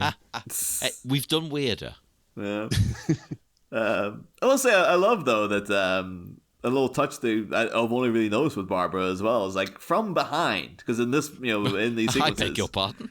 You see bits of her like talking to Terry, and like it's you see him, but then you see her obviously in the foreground from behind, and she does look like that's Jim Gordon's daughter, because it's just white hair, this big chin, and glasses. It's just there. It's like, oh yeah, that is his kid. Yeah, for sure. No, I think I talked about this when we first saw her. That's one of my favorite bits in the whole movie. Is that she 1000%? You're like, oh yeah, I know who this is. Like, there's no doubt. You know the character, you know the person, you know the family relation just from the look. But if you go and look at what Batgirl looks like in the animated series, it's like, is there some gene or something so that you grow that chin when the menopause hits or something? Because she definitely didn't have that chin when she was Batgirl. That's definitely like elderly Gordon chin. Yeah, don't you know about that? It's the menopause chin. The menopause chin. Yeah. All together now, 1, 2, 3. There's a menopause chin. It's might have been like on his deathbed though, that were in his will. He's just like, I bestow to my daughter my chin, and he's just like, she signed a contract when she was a kid, not knowing that she had to have it like surgically grafted onto her face after his death, so. Which leads on to other potential surgery. You mentioned this. Yeah, in this timeline, did we do the Oracle thing and animated back? No. Okay, all right. They bypassed I was wondering if she had like robot legs or something, and that's how she was. And I was looking forward to that being the future and all. There's one bit where you first meet her, and she's talking about the Joker. She's in a chair and she's typing on a computer. It's about the closest we get to a little Oracle nod, where it's like, yeah, chair and computer. That's Oracle, right? But no, they again, like, they do a lot of things, like, because, like, as we'll get to now, we're going to talk about in a second. Young Tim Drake his background in the show was just swiped from Jason Todd, and then they didn't do Jason Todd because they just had to be like, well, we can't do that, but we kind of want to do him, but we can't have it be. If we put Jason Todd in the show, people are going to wait for him to get killed by the Joker. So to bypass that, we'll basically have his storyline and kind of his personality, only he's not as much of a dick. Or Dick Grayson. That's one dick right there. But also, we're just going to swipe from the whole, like, oh yeah, steal the tires from the Batmobile, all that malarkey as well. I did wonder. I wonder whether in this timeline, there were two Robins that got Jokerized. That would be a bit redundant to do that, but so there's no Jason Todd in the animated universe. Well, in recent comics, they brought it back with the Batman: The Adventures Continue, and that was one of the things that was like, oh yeah, Paul Dini came back, and they were going like, we're doing a new continuity in with the BTAS stuff, and so you got to see their version of the Court of Owls and stuff like that. And they did Jason Todd in that eventually. And it was, the same thing. Like, Joker, Crowbar, the whole 9 yards and stuff. It was I hesitate to say it was good fun. It was an enjoyable read. But it was mostly enjoyable because, like, the Joker had a new sidekick. And it was a guy called Straight Man. And it was just the Joker going around, and he just had this really boring goon who was just, like, straight-faced and never really responded to anything. And his whole thing was like, yes, my straight man. And he was just there with him all the time. Like, everywhere Joker went was a straight man standing next to him and stuff. And the one of the things that I didn't know was in this film at all, and I was absolutely delighted by, was, like, we're taking it as granted, but when I was watching this and discovered that this is in complete continuity with the animated series and in fact has flashbacks to it, I was absolutely delighted. And I think when it cuts back to that look of the animated series, I was like, this is actually great. This is a really good concept. That's what you wanted. What did you make of the twist? Like, did you see it coming at all? Like, much like with Mask of the Phantasm, like, could you tell it was Andrea Beaumont? Like, did you have any inkling as to like why the whole any of this Tim Drake stuff was coming, or when you saw this scene where you were just like, Jesus Christ, this is a bit much, isn't it? I just need to be clear. Are you asking me whether I predicted that the Joker had put a tiny dot on the back of Robin's neck that contained his DNA that enabled him to morph into the Joker, but the DNA had the memories and the Smilex effects that happened to Joker later in life and probably, weren't part of some genetic quality that he had? Saw it coming a mile off. Oh, mate. Yeah, it's obvious. Come on. Safe bet, that. I mean, you might have just been like, I bet you Tim Drake turns out to be the Joker in disguise or some crap like that. Even that's a leap, Niall. Come on. Nobody would think that. To be honest, I was a bit disappointed by the twist. Really? Oh, okay. So it didn't sit well with me. I don't know if this is a good thing or bad thing. It didn't sit well with me that that Tim Drake had lived his whole... It said he had a good life, but actually he was still a tool of the Joker. That the fact that the trauma... I don't know what I'm trying to say here. I thought it was it wasn't very neat. Yeah, I thought it was a bit sloppy. It was a bit like, and this is the end of the film. Somehow Palpatine returned. I like that whole thing though, because much like Buffy, where they'll have an episode about the girl that everybody ignored and bullied by ignoring her and made her feel invisible. She literally turns invisible. It's a metaphor, and it's a thing to teach the teenagers watching it. It's like, or like, oh hey, we're doing this thing. It's actually about safe sex, but instead it's like a vampire made out of rubber or some crap like that. The kind of thing that Buffy would do, where there's little lessons. And so Batman Beyond would do things like that as well. So there'd be environmental messages hinted at throughout, Earth Mover, the villain, and things like this. And everything with the Tim Drake Joker thing, it just kind of is talking about like intergenerational trauma and stuff like that. And it's just like, yeah, if you were like people who were abused when they were children can grow up to be abusers and stuff. So if you had like a horrible alcoholic father, you might grow up to be a horrible alcoholic and things like that. And so Tim Drake been like abused by the Joker as a kid and then growing up to be the Joker is kind of like, I thought it's like, there's a lesson there. They're commenting on a thing with it. And so they've just added that layer of sci-fi weird future stuff. Yeah, it's just doing what Buffy would do. Like, oh, the vampire this week is representing, like, just say no kind of things, like drug abuse or whatever. And so, the Buffy's got, a beer turns people into cavemen. There you go. That's a metaphor kind of thing. And so, yeah, Tim Drake growing up to be the thing that, like, essentially, like, destroyed him as a child. It's kind of like, yeah, it's all about like how people keep their trauma buried within, and it comes out without them even really knowing about it and stuff.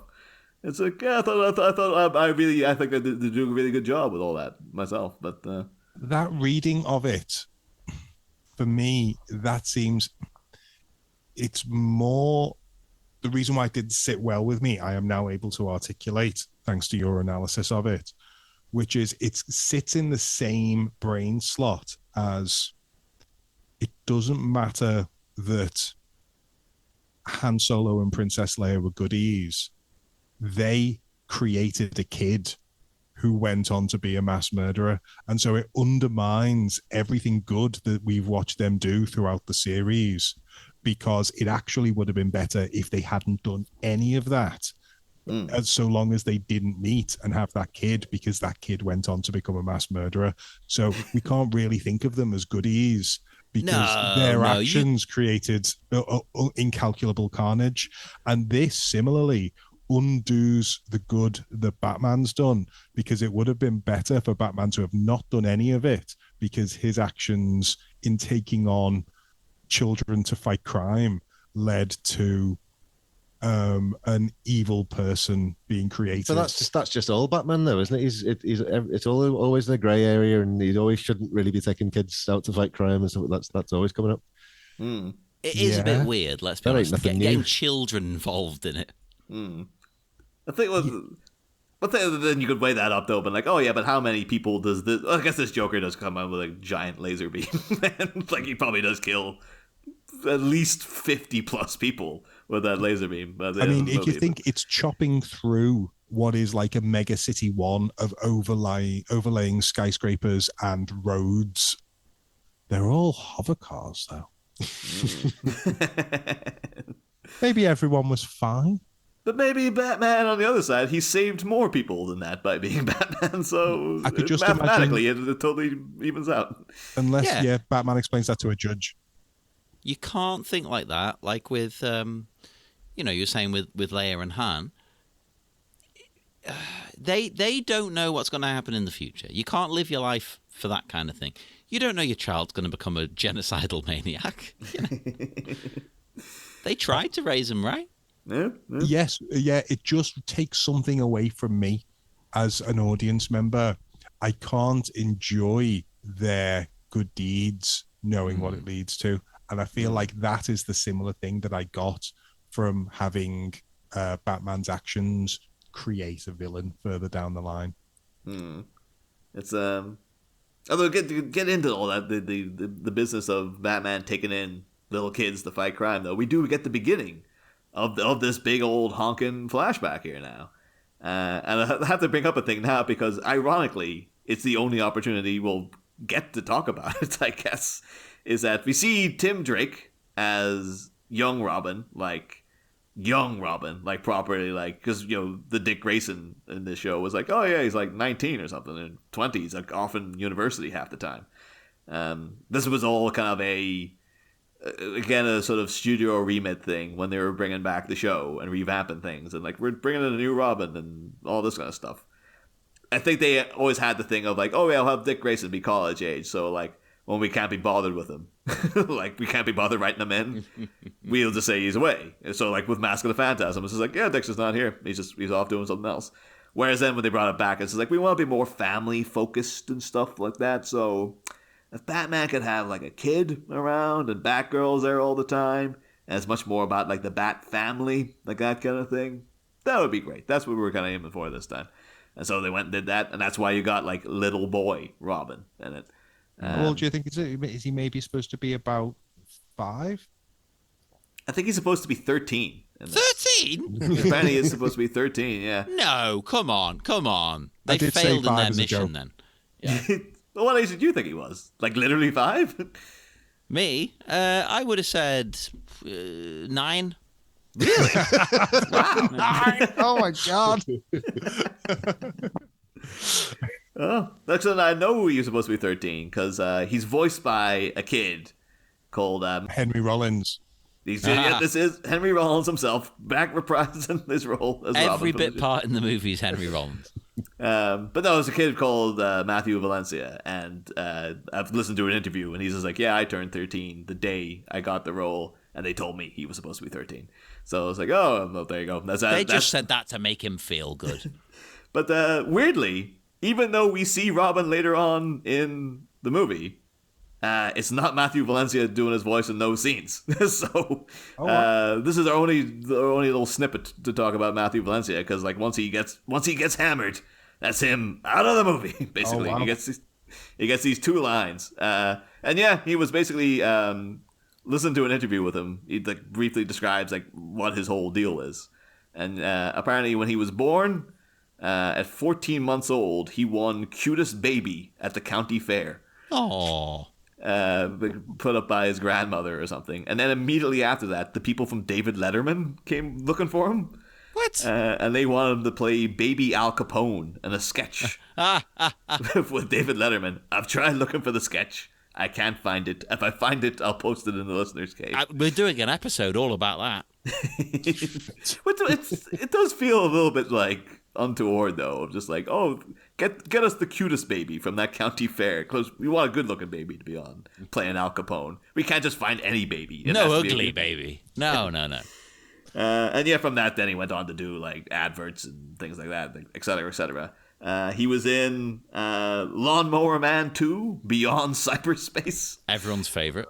yeah, which is now gives us license to eventually talk about Lawnmower Man 2 Beyond Cyberspace, or Job's War was one of the other titles for it.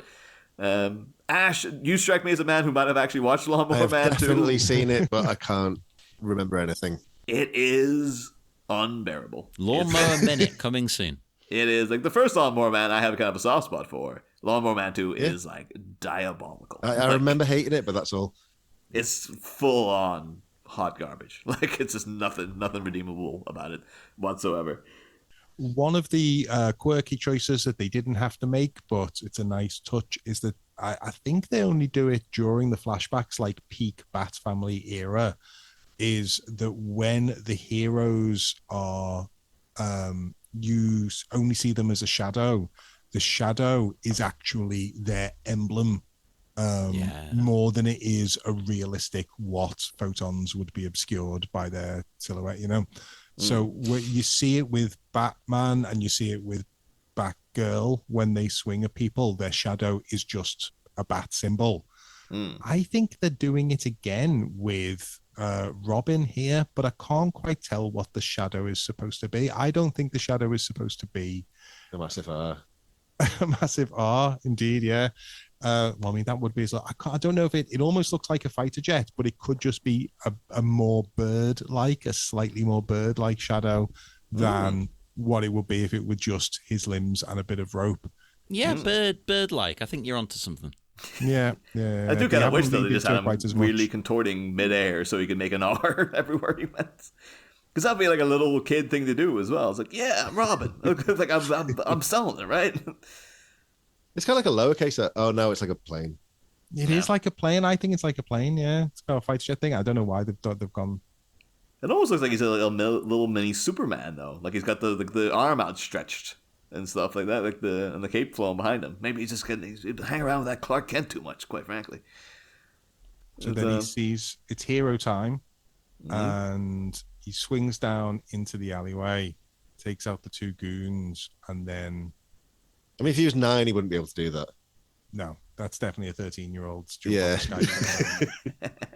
And then he gets knocked out with a hammer, and that's the end. That's the end of the film. The thing, though, I alluded to at the start is like way last season, we had the voice of Arlene Sorkin doing one of the ladies at Bruce Wayne's party. And the whole thing in that episode was just like, well, you know who that is straight away, because as soon as you hear her going like, oh, Brucey, where are you? It's like... Yeah, it's very unique. Yeah, like, that's Harley Quinn. So for a kid who's like dealt with Harley Quinn, to hear like, help, help, like instantly you'd be like, that sounds like that friggin' clown lady I keep hearing all the goddamn time. You've got to Lady Gaga. You've got to suspend your disbelief, Niall. Come on. That's for our benefit as the viewer. Yeah, swinging around going like, is that Judy Holliday down there? It's like, is that Cyndi Lauper? She really massacres Robin with that mallet. Oh yeah. There's no messing around with this. This kid is in for a bad time after this now. It's like there's no easing into it. It's just like, oh yeah, you know, to ease you into the electrocution torture, I'm going to smack you with a mallet that is literally the size of your whole body. I'm surprised he's not dead. I'm surprised he's not turned into a pancake. But you know he had it coming, because like it's not as if she was disguising her voice. You could tell goddamn mile away that it was Harley Quinn, for Christ's sake. No, God, it's not his fault. You know, he fell into it. It's a trap. You know. Yeah. He was just too... Well, again, you could always go back and blame it on Bruce as well, because of the fact that, like, he's out by himself. It's like, that's well and good Nightwing or Batgirl going out by themselves, because they're, like, they're grown. They're grown-ass people. But, like, this is a 13-year-old boy. What are you doing, you idiot? Like, by all means, have him fight crime if you must. But be there with him, for God's sake. Like, why don't let him go out by himself? Maybe he sneaked out. Maybe he wants to do it on his own time. You know, he spies a woman in trouble. He wants to help. Oh, that sounded very David Lynch, actually. That'd be David Lynch's Batman, a woman in trouble. Well, that was weirdly kind of, it's like a parallel to one of you guys' previous appearance, though, when Dick Grayson stole the Batmobile and was out finding a lady in trouble and stuff as well. Like, you know, he's in the, like, this is Tim Drake in costume here, but it's the same energy of just, like, guy high on himself. Dick Grayson stealing the... Take a ride in my love machine. And he can't keep away from the ladies. So I put this to you. Worst Batman soundtrack ever? Nah. This is poor. And there's one obvious thing that is holding it down like a dated anchor, which is the guitar riff. Best bit of the whole movie. Yeah, I really enjoyed that guitar riff. I'm into the early 2000s cheesy music. All the music at the club and everything. Bring it on. In fact, the only way to improve it, get some new metal bands in there. Otherwise, we had we called the guy from last week. They had the spin. There was a spin-off single. Yeah, but more. The one last week was. There was the guy from Static X. I can't remember who. Yeah, else that was him. Yeah, I'll have to send you guys the video because, like, I don't know if you remember what the guy from Static X looks like. He had the very tall hair. Yeah. Yeah, they craft that into bat ears for the video, Nice. and he's standing in like a Pinhead-esque like tunic, leather tunic and stuff, like ranting and raving in the middle of this like high energy new metal club, and you're like, yeah, this single's gonna be huge. Is that the music from the club scene near the beginning? It's from the club scene immediately previous to this. That's the second club scene. Very strange music, that. Yeah. So I want though like a full soundtrack of this stuff. Like you used to get it. I remember when I was a teenager, I bought the soundtrack to End of Days because it was like, oh, you got a new Korn song. There's a Slipknot song, and there's all this kind of stuff on it. And then you had Queen of the Damned, obviously, which was just basically all Korn. Yeah. Except actually, if I remember that was only in the movie. I think on the soundtrack release, he wasn't allowed to be on it because of contracts. So all the songs on the soundtrack weren't actually him singing. There were other people doing it. It was Korn with a C. I'm just picturing you dancing around to a load of cheesy, chunky, bad guitar riffs That was my And life. your whole body is changing between different primary colors, which is how they depicted being in a club. Does yours not? Whenever the new metal kicks in. My whole life changes when the new metal kicks in. No, I found it was abysmal. And were you not mentioning before we started recording that Ash, you might be doing the soundtrack to this series? I really want to give it a go. They've asked me to sort of Batman Beyond up the kit music that's already accordion. So you need the accordion, and you need to get whatever horrible effects pedal they're using. I've still got the stems for Kit's thing, so I somehow need to transform that into like sort of Matrix core. Yeah, just add like a new metal guitar to it. There you go. I think is that actually what the genre is called though? Matrix core? Because if it's not, it definitely needs to be called that from now on. Things that like you used to say, like it like aspires to dance music, but it's not really like anything that anyone who likes dance music likes. But there's also kind of like aspires towards alternative rock in a way that again doesn't really reflect anything that anyone in real life. But if you wear a big trench coat and you're in bullet time or something, it kind of makes sense. Yeah. You have to wear although Barbara Gordon actually has them in this chunk, the glasses that don't have like frames, like they just sit. The Morpheus glasses, they just sit on his nose. And she's got the same thing. It's the future. That's why would anyone have glasses around your ears? You just have to have them with the perch on your nose. But yeah. So now we've come to the end of this chunk. I should also say this is the last that Matthew Valencia would ever these little lines. The last he would ever get to play of Robin, because the character did appear like. Later on in episodes of like the Superman animated series, he's in an episode of like Justice League, he's in Static Shock, etc., all voiced by different voice actors. And apparently that's all down to the fact that like he was with an agency and they have like, yeah, kid, you're Robin. And then his agent left. And then they moved him on to someone else within the agency. And apparently they had sent like loads of messages going like, we need him for a thing. We need the kid to come back to play Robin again. And they just never bothered to tell him. What? Guess we're just going to get the second cutest baby from the county fair. Nah.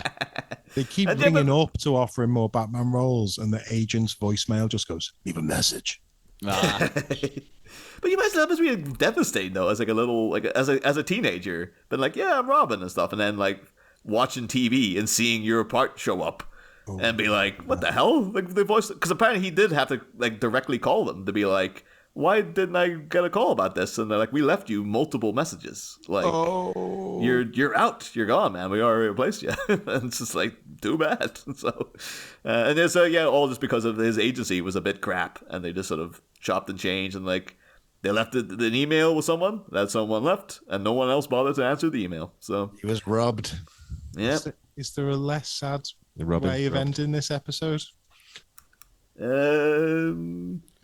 I think we're gonna have to just go out with that kid losing a job, and then Robert getting his entire body broken by Harley Quinn hitting him with a giant hammer. Don't think of that, listeners. Don't think of the good times. Think of the new metal. You know, the time has come to rock again. Exactly. And it doesn't matter that Wayne Static is now dead. You know, his memory lives on. That's what matters. It's getting worse now. Like, isn't he now played by like somebody's now zombie? They basically wear a mask of his face. Yeah, it's messed up. The band said, "Oh, this was the most respectful way to continue." They didn't want to replace him. It's like, well, I don't know. This is a bit weird. It's a bit creepy. He's wearing his face. I think they actually picked up Wayne Static's, like his son, like his adopted son, and then they like electrocuted him so many times that he just turned into like a little mini Wayne Static, and they bring him out as like Wayne Jr. now, and he wears like a suit with those shorts and has a big weird Rictus grin the whole time. I'd go see this band. Yeah. Oh, that's all that stuff's just around the corner too. Like, that's the next chunk. That's things are about to get really messed up in this film very quickly. Actually, well. On that exciting note, then, are we noted out? Yes. Yeah. So we will then head off into the dark night. Would our guest, have you got anything to promote? It doesn't have to be anything you're doing. It could just be something you're into. No. A year ago when I was last here, I said I had a Zombina and the Skeletons record coming out that year, and it wasn't true. But that same record that I was talking about should be coming out in September of this year. Oh, If it doesn't, I'll eat my hat. So Well, actually, I have something to promote, which is you're doing a music video for one of the songs, aren't you? Yes. And you suggested that Zombina suggested that maybe I could be one of the roles in it. And You should be the main guy. And I'm looking at, I can tell you, I'm looking at the script for it now. Cemetery World. And it includes shots of a goat statue. So that'll be good. That's you heard it here first. That is the trailer. You're going to be playing the goat statue. There will be videos dissecting this little teaser that I've released. Protagonist, open brackets, Bob, close brackets, looks out of window. Bob. There you go. That'll be good, won't it? This is that's good. a lot of I didn't even know you had a there. name. That's cool, man. I like it. Red curtains, capes, question mark. This does sound good. I've got 10 capes up there on that shelf that I got from like AliExpress. So you've got more than Terry has with his little wings. Yeah, indeed, they're far too small to be able to get anywhere. He needs These a are proper very cape. poor quality capes. They're going to be great. Do you have any shoes that fire beams out of them that allow you to project into the sky? No. Well, you're letting everyone down. So we will, and yes, we will depart, listeners. Check out that album / video when they do drop. Drop. I sound like a kid. Drop. I don't like that phrase for things coming out. Why did I say it? It's awful. I hate it. To me, dropping something means you're not doing it anymore. So if you're dropping an album, you're like, oh, well, I'm not releasing it. But that's old man John shaking my fist at the sky. Come and shake your fist with me on Facebook at the Batminute Listeners Cave. Shake your fist with Niall on X, because I'm hip. Jesus At Christ. Batminute. I actually said X for once. There you go. No, Twitter. The only time you can dead name people. Do it. Instagram is the Batminute. And check out our network, Sleepy Charlie Media, on Patreon for bonus content as little as $2. I was going to say $2. Is it $2 or £2? I can't remember. Yeah, I think it's dollars because I thought it was in pounds now. I don't know. It's two something. It basically is nothing. It's nothing. It's less than a coffee, and you get bonus stuff. And you can even just sign up, listen to what you want, and then cancel. I don't care. Whatever. Do it. And go to TeePublic as well. Look up merchandise. Buy a T-shirt. Buy a mug. Buy one of those masks now I was talking about, if you really want. Nobody buys them anymore, but they're there. They're available. You never know. Next pandemic, baby. Be prepared. Be prepared. And prepare yourself for next week, because we will be back with the very next exciting chunk that we're going to spew all down your ears. It's like exciting. It's just like, oh yeah, we're gonna go see a kid get tortured. It's gonna be crazy fun, happy times. Exciting, exactly. Screw the kids. See you next week. It's a trap. Next time. All right, everyone, listen up. What the Batman wants from each and every one of you is a hard target search of every gas station, residence, warehouse, farmhouse, henhouse, outhouse, and birdhouse in the Gotham area. Your missing Robin is Master Tim Drake. In the before times, in the long, long ago, a robbed Robin makes a rancorous crusader terrorize those in the know. Soon a straight-jacketed jack-in-a-box from the malevolent Master of Mirth maneuvers our masked manhunter towards a serious house on serious Earth.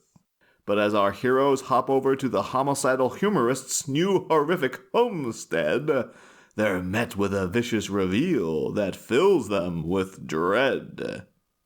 It seems the Bat's bird has been plucked, bleach-basted and trussed up in new garb, as the Joker's committed the cardinal sin of rubbing another man's rhubarb. At least I think so. I'm still not entirely sure what he meant by that. It's the attack of the clone! Kinda. in our next morsel of minutes, Bat-mites. Same Bat Pod, different Bat Minutes.